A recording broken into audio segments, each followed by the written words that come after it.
Hi,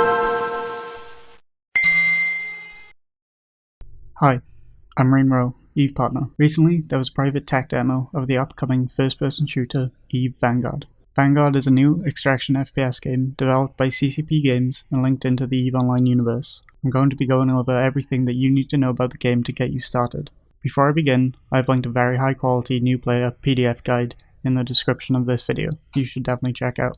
On screen are the system requirements of the game, so you know what sort of quality gameplay to expect with your current hardware. When first booting up the game, you're presented with a screen where you're able to queue for matches or invite players into your squad. This game is a team-based game, with squads of between 1 and 3 players making their way around a map, completing objectives whilst hunting NPCs and each other. If you are unable to invite friends into your squad, note that this game is split into multiple servers, but you may miss this, as the server select drop-down menu is deep into the settings of the game. To invite players to your squad, you must be on the same server, and you must enter their exact name for the system to be able to find them. If you choose to enter the game within a squad, note the amazingly useful ping system, where players can use the default middle mouse button to ping either a location on the map when in the map view, or a physical spot that the user's crosshair occupies if you want to be more specific, such as to tag enemies. When entering the game, the main gameplay objectives that squads are tasked with completing are selectable at the beginning of each match by the squad leader. These missions are varied, consisting of anything from simple kill quests to gathering certain components from around the map and bringing them to designated areas. After spawning, you may notice some very odd default hotkey mappings, with caps lock being used to open the minimap, and Q being used to switch ammo types, which can lead to accidental reloads during firefights. Once the map is open, you cannot use the intuitive key, Escape, to close the map, as it will simply open the escape menu. You must press N again to toggle the map either open or closed.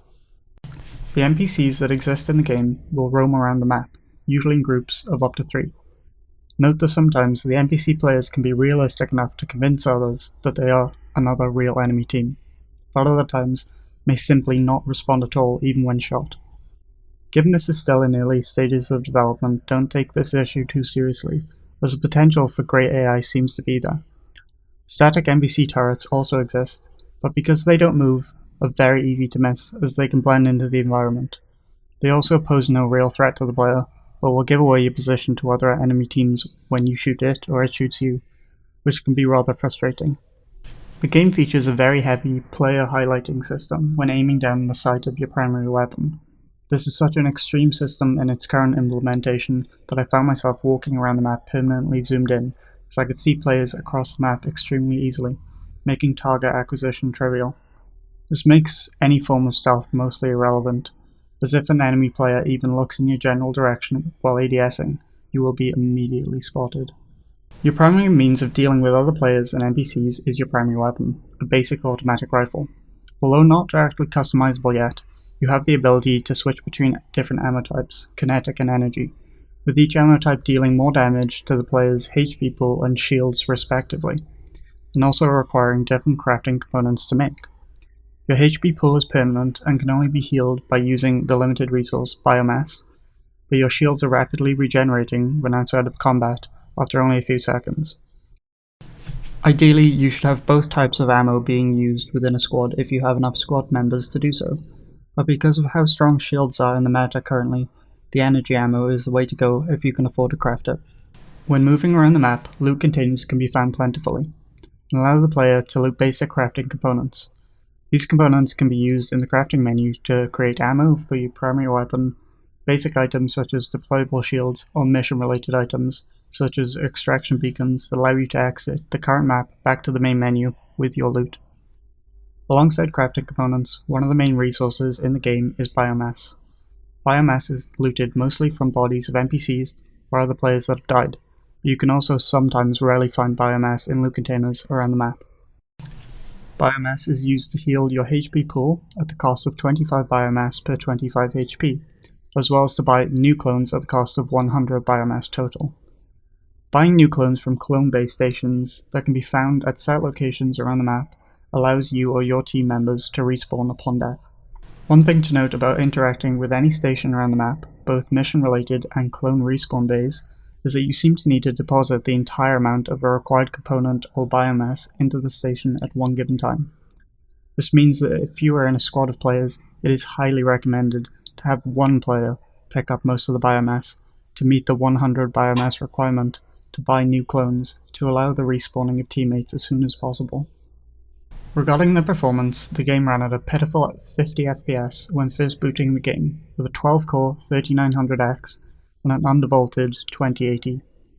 With frame rate drops into the single digits when panning the camera fast enough, this made for a horrendous game experience. This was the case even when the game defaulted the video settings to minimum when first booting the game. After rebooting the game to try to fix this issue, the resolution scale automatically lowered down to only 0.55 times at 1080p, meaning that the game was effectively being rendered at half resolution on a standard monitor. An archaic quality for sure. After doing some digging, it seems to be the case that the game may automatically choose your computer's integrated graphics unit instead of your dedicated graphics card, with no option to be able to change this in-game. So if you are unlucky like me, or are running dual GPU setups, you may run into performance issues. A potential workaround for this issue is to disable your integrated graphics unit from your BIOS, a process likely too complicated for most people though. Aside from the performance issues, the game seemingly looks good, even when it was being rendered at such a low resolution on minimum settings. The player models are well made, and the environments were very immersive, although only one map currently exists, so there may be a bit of a lack of variety if you plan to sink enough hours into the game, but more maps will likely be made as the development progresses. The terrain in the game seems to be improperly set up, in that scaling the rocky terrain is basically impossible, forcing you through choke points around the map and taking away your ability to flank enemies or to gain advantage through making your way to higher ground. Talking to CCPB, the terrain was previously far too easy to scale, so was tweaked for this test event, and was simply a bit overcorrected. I would expect this to be changed by the time the game is fully released. There was also an intermittent bug regarding gunplay. When holding the left mouse button to automatically fire the rifle, on occasion it would only fire once instead of firing fully automatic. This happened a few times and would really disrupt firefights whenever it would happen.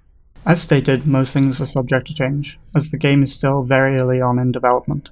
Feedback seems to be well listened to, and the performance issues that I experienced were raised to the engineering team on the same day that the test took place. The irregular default hotkey mapping and the somewhat broken NPC AI are also being looked into after feedback from the test event. Finally, on screen is the official roadmap for the planned changes to the game. These targets are quite non-specific, so we will have to wait and see what CCP has planned for us in the future as development continues. Thanks for watching. If you have any questions regarding EvE Vanguard, feel free to check out the Discord server linked in the description, where I'll be able to answer any questions you have about the game.